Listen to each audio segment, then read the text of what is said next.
God is moving. It's Young People Nation. Welcome to Young People Nation. Listen to us weekly as we commit to bring transparency, healing, and truth to the everyday situations in life that might bring you down. Join us for your weekly dose of inspiration. Thank you for listening to Young People Nation. Make sure you subscribe so you never miss an episode. And now, here's your host, Eugene and Donna Perry. Let's go. Christ is the foundation. Know his word gon' lead us. Know I'm already going. Taking steps I believe in. Giving guidance to the youth. Giving guidance to the lost. Give the world to the project. Lead them back to the cross. Welcome to Young People Nation, and we are excited for what God is doing in this community, and we're excited about our sponsors and supporters, and we're just excited. Oh, yeah. Yes. You know, when God give you something to do, you just have to take it by the horn and get it done, right? Absolutely. Well, today we have two amazing young men in the community. We have Mr. Vince Brown Jr. and Mr. Patrick Page. Now, both of these men are men of God off the bat. Okay, now Vince, he's a business coach and strategy integrator. That's right. And creative partner of New Level Network and operations connected with Timothy, transforming men by building relationships. Is that correct? That's correct. Okay, and Mr. Patrick Page, he's a revolutionary speaker. That's right. Thank God for revolutionary. Yes, yeah. That means he coming in. And he's a business and life purpose coach. Thank you for your service in the Air Force. Thank you for serving our country. He is a creative partner as well with New Level Network. And they both are connected with Lighthouse Christian Fellowship. That's right. Yes, welcome, guys. Thank you. It feels good to be here. Yes, thank you. Just connecting with you all, we just knew it was going to be phenomenal. We did. Okay, well, You know how God used us about this mental health journey. And so we've met and we've talked, and so we're in session one, giving a space to be heard and the importance of that for men. Let's talk about that. Whichever one. You want to start it? Yeah, I would just say this. When it comes down to creating a space for men and for young men, it comes from a place of not having that growing up, right? And it's so essential right now that we create a safe space where men can come in and take off their armor, because what we noticed is that men are armored in their day-to-day routines, and they get caught up in the system of what they feel like they have to be. Okay. But we want to create a space where they can take off that armor and we can talk about those wounds, those battle wounds, because we all have them. So we want to talk about those wounds because we call them invisible scars. These are things that men feel, but nobody else can see them, right? So how can we address these invisible scars to where now we're addressing these wounds? Now we're addressing the things that men, sometimes they suppress because they can't be heard in their household. They can be heard on their job. They can be heard in business. And we want to shift that to creating a space where men can be vocal. They can talk about these things. And that's exactly what we do right now. Yeah, and that's spot on. So just like Pat said, especially in this culture where our identity as men has been shifted and crafted around what can you do? What can you provide? And so for us, the space that we create is more about, well, who can you be? Who can you develop into? Who is God calling you to be? And we're separating that away from what you can do and what you can provide, because we know that once you're healthy in the being space, then you're going to naturally do more. Yes. And that's going to allow you to be able to now show up authentically as yourself, whether it's in the personal side or on the professional side, whether it's your personal life or in business.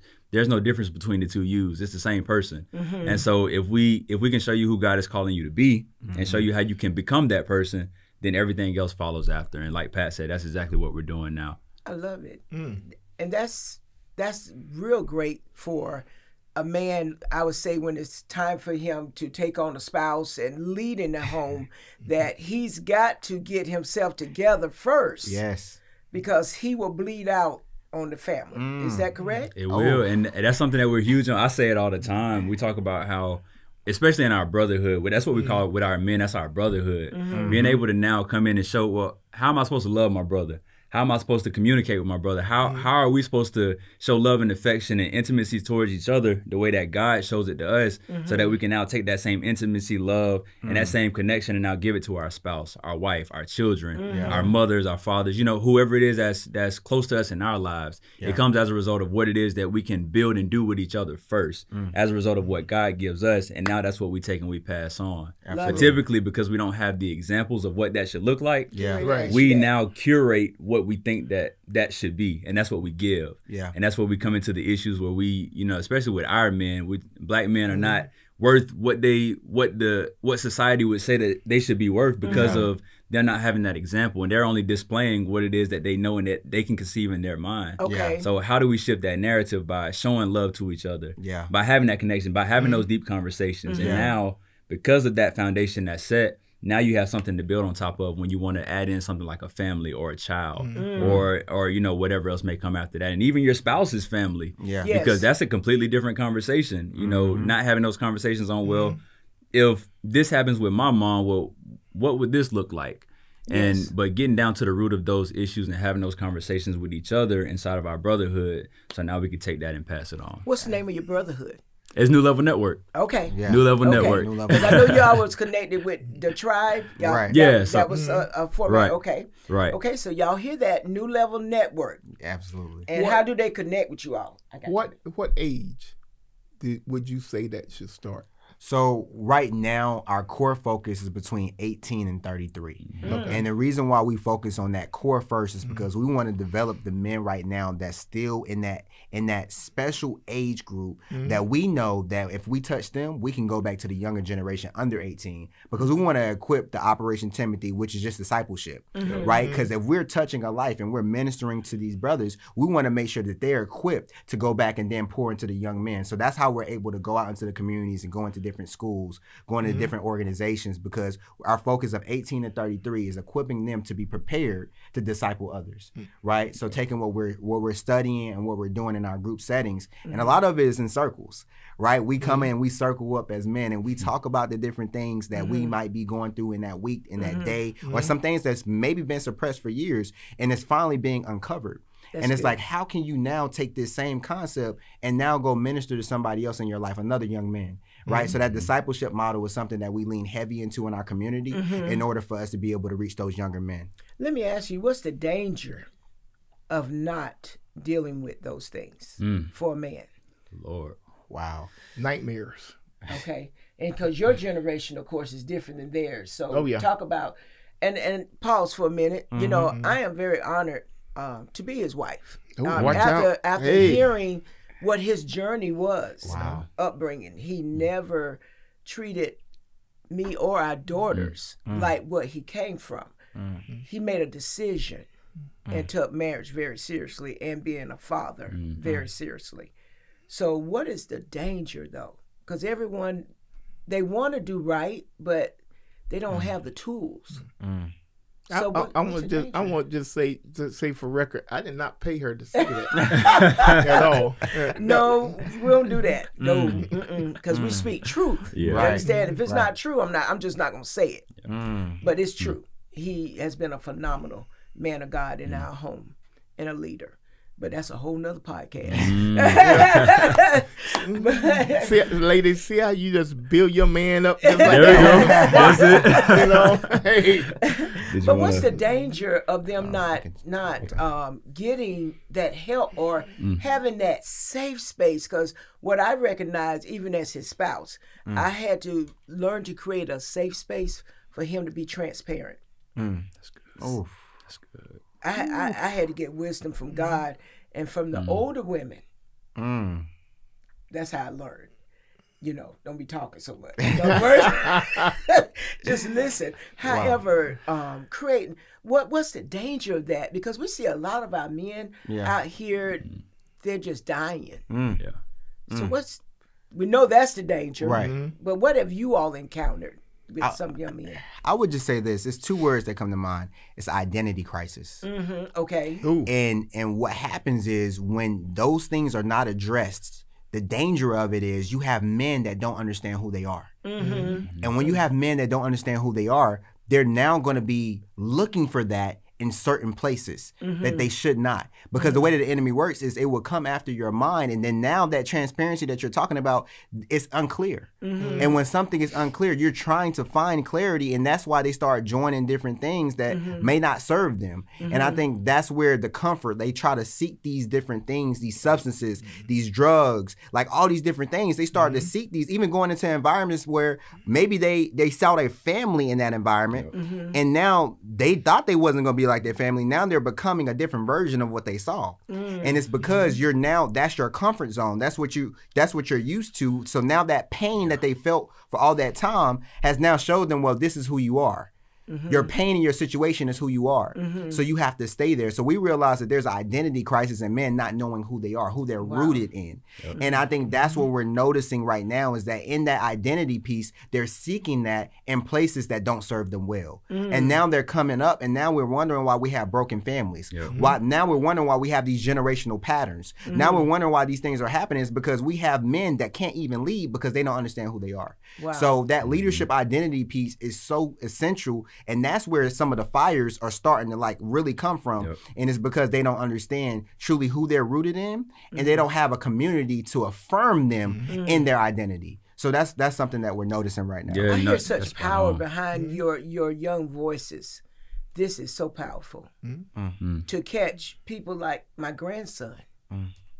Or our grandson. You understand? So keep going. Go ahead, Vince. I'm sorry. I'm gonna be, and it's honestly it's resembling the same message. And once again, it's coming from a place of what we didn't have. The thing that I would say, and it's right, it's in alignment. It's the same thing as validation. And I think one of the dangers of that is exactly what we face right now. Every time we turn on the news, what's happening?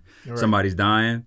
Somebody's having children on Facebook, on social media. You're seeing somebody's popping out more babies, or you have men that are out here committing these crimes because they are seeking validation from somewhere, and it goes to drugs, sex, and money. It comes back to the same three principles, and I think that those three things are the dangers of not like really addressing what should be at a grassroots level. Because I feel like once we coming back to that identity piece, and that's why we're huge on leadership identity, and that's the first step in everything that we do, is because once you understand that piece, you now know how you should show up. And that same validation that you seek, you understand that the validation comes from your identity and not from what you could do externally. And so it would be the same thing. I think what the dangers would be was everything that we're experiencing right now, the identity crisis as it relates to what men are out here doing, whether it's crimes that's being committed, is money that's being sought, and so they're out here committing crimes, they're selling drugs, they're having sex with multiple women, like whatever that is that we see as issues right now in our society, it comes as a result of not creating safe spaces, not having your voice be heard,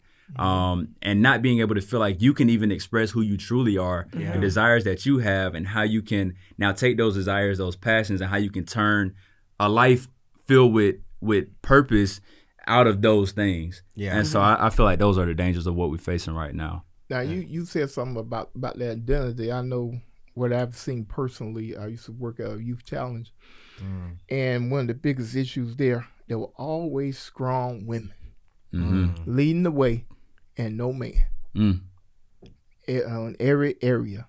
So not only are the young men fighting for identity crisis, but they're fighting to find out, how can I be a leader? And the only example they have is a strong woman. That's it.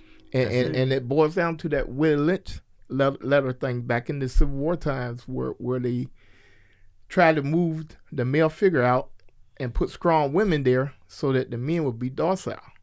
And so now it backfired, because it's on every generation, every denomination of men, or every race, every gender. You see strong women. I always remember my grandmother taking me to church, the strong leader, but no strong men leading the way. So not only do men have an identity crisis, but they have a gender crisis. That's good. That's real good. And to fight to say, who am I? And the only example they got, and the crisis still go on, are strong women. And so this is why this is so important, to bring men in their proper place. You know, because if there's no strong male there, then that woman is going to take the baton and Yeah. know they got to take care of the children. Yeah. As they should, you know. Yes. And there's a term. I think there's a term called inattentional blindness, and what it talks about is how, because of what we focus on so much, we disregard and we don't even see what is actually there. So it's like driving down the road, right? And imagine you're so focused on what's far out in the windshield that you miss something, a pothole that's coming up here.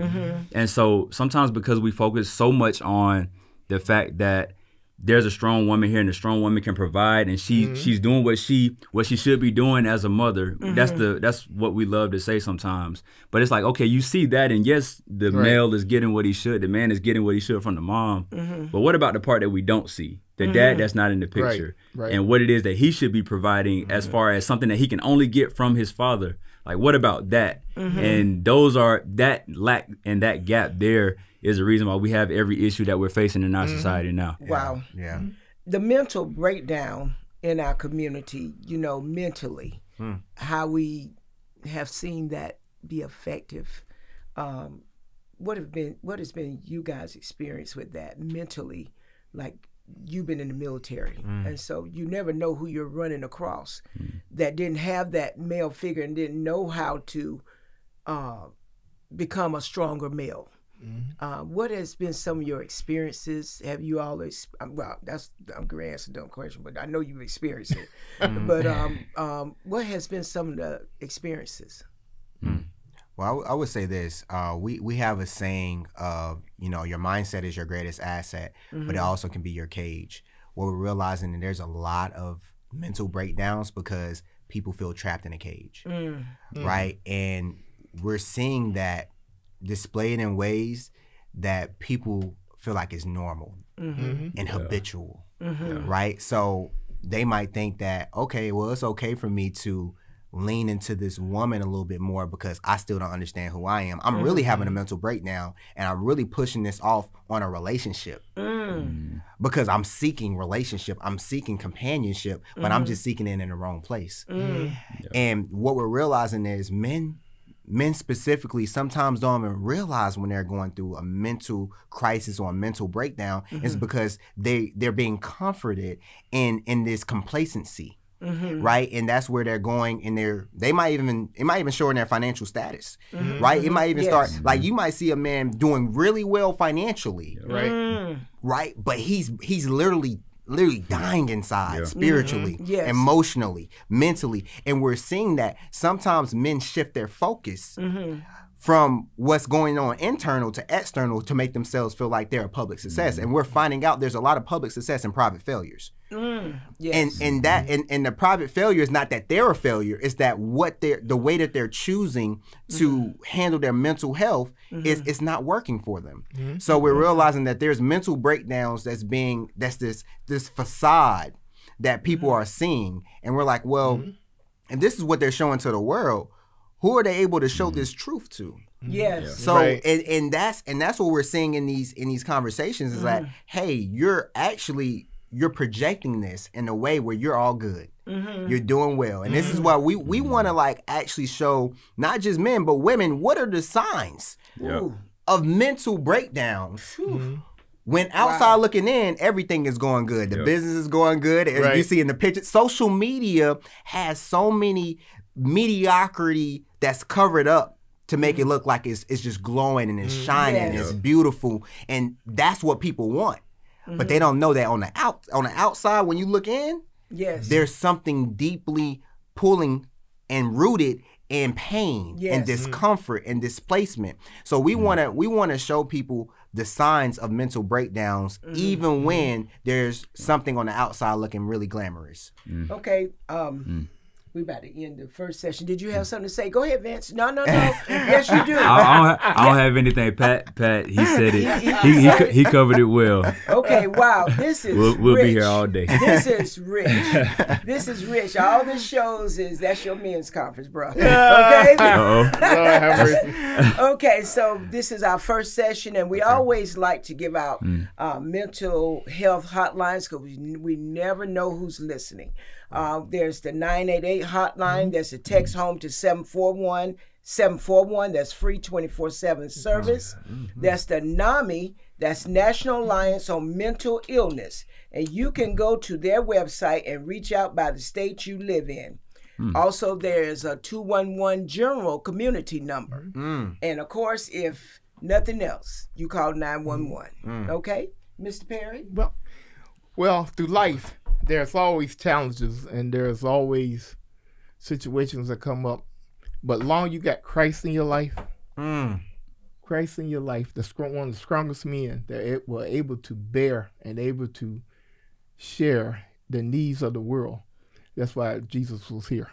And I see these thorns on each one of these, on this vine here, because it's the vine, just like Jesus wore on his head, it came for Israel. And the thing is about it is, this was pressed down on his head, and yet he did not fall. With Christ in your life, you can reach that next level, and you can move forward in life and not depend on the world, because you have the faith and the teaching of Christ. You can withstand anything. And remember, through all the turmoil that you go through in life, God can bring you out. This has been Young People Nation, and remember, there is always hope. Let's go. Christ is the foundation. Know his word gon' lead us. Know I'm already going. Taking steps I believe in. Giving guidance to the youth. Giving guidance to the lost. Give the world to the project. Lead them back to the cross. He the #1 prospect. He the top boss. I was broke, I was empty. He the one that paid the cost. Really thought that I was cool. There was nothing like the Savior. Now it's time for the truth. The whole world been waiting. It's Young People Nation. It's Young People Nation. It's Young People Nation. It's Young People Nation. It's Young People Nation. It's Young People Nation. It's Young People Nation. The whole world been waiting. Whatever you going through, I know what he gonna do. Don't matter the circumstance, we going back to the root. Keep going, keep going. Let that seed keep growing. You need peace and we know it. Now it's time to live holy. Young People Nation. You know what time it is. Young People Nation. Get ready, the time is here. Get ready, we vibing here. We about to let God in here. Young People Nation. It's Young People Nation. Yeah, do it for the heavens, you know where we going. Influenced by his love, you know we gotta show it. It's time to put the youth onto what God is doing. Cause I can tell you now, right now, that God is moving. It's Young People Nation.